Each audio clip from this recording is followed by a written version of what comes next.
點解有個少女型過咗30歲就着唔到荷葉邊啲？今日咧，我哋就借 Angelababy 嘅例子，一次過同大家解釋下點解有啲少女型再甜唔起，因為佢嘅能量底色已經徹底轉季。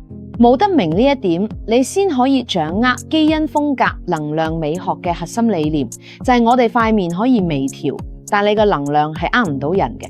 做咗15年嘅形象管理師，我成日同我哋會員講，其實我哋嘅風格就係我哋能量日出嚟咁樣。Baby 塊面都仲係嗰張面，但係推動呢張面嘅內核能量已經由一開始被保護咁甜，咁變成自我支撐咁硬。如果用我哋基因風格能量美學體系去拆解呢，其實基因風格就係底盤，而能量就係氣入。Baby 有混血精緻咁樣。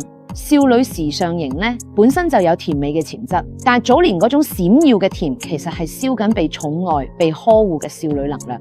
呢幾年佢經歷咗感情風雨、事業博弈、輿論漩渦，呢啲全部都瘋狂咁消耗緊佢原本嗰份甜美能量儲備。一個人嘅能量一旦透支，冇嘅風格一定會轉型。當我哋內在嘅能量場由藤蔓型依附柔軟變成咗喬木型，自立有骨氣，你再叫佢着咁好軟熟乖巧嘅衫，扮翻藤蔓嗰種形態，佢就係能量同形式嚴重唔夾。所以佢而家着咗簡約直線條啦，有建築感嘅衫咧，就係用服裝語言大聲講啦。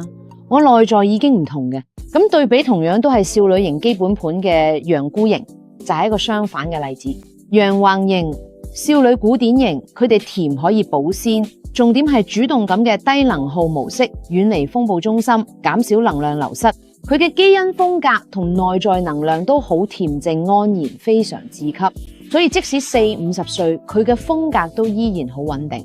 仲有一個例子，趙麗穎能量進階型，由最初嘅甜美到青衣，佢嘅着衫品味進化史就係典型能量成長，推動風格嘅躍遷。喺內在由以前嘅乖巧變到而家嘅有力，着裝都由偏向繁複甜美變到而家嘅簡約高貴。佢每一步都啱啱好踩中咗能量升級嘅節點，所以俾我哋所有女性嘅能量美學反思就係唔好再盲目跟風追求少女感啦。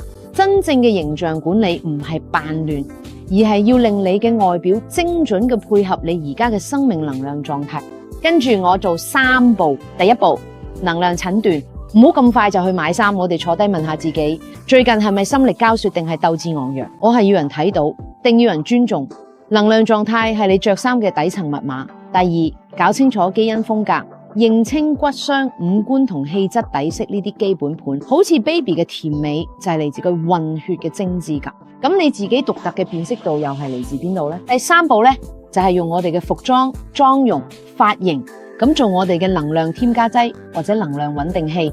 當你能量低落嘅時候，一定要着剪裁利落嘅戰衣嚟幫自己加持。當你需要柔和啲嘅時候，一定要用質地柔軟嘅線條去傳遞親和力。衫就好似藥咁，我哋要對症下藥啊。所以 Baby 失去甜美唔係悲劇，反而係一場能量嘅勝利突圍。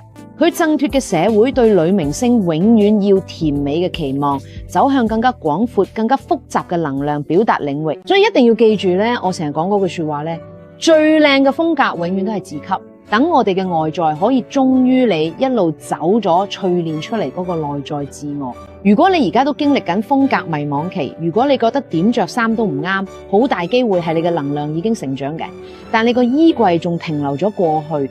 基因風格診斷啦，形象管理都好啦，我哋唔係要變成第二個人啦，我哋係要令我哋喺外在終於配得上嗰個一路升級打怪越嚟越強大嘅內在。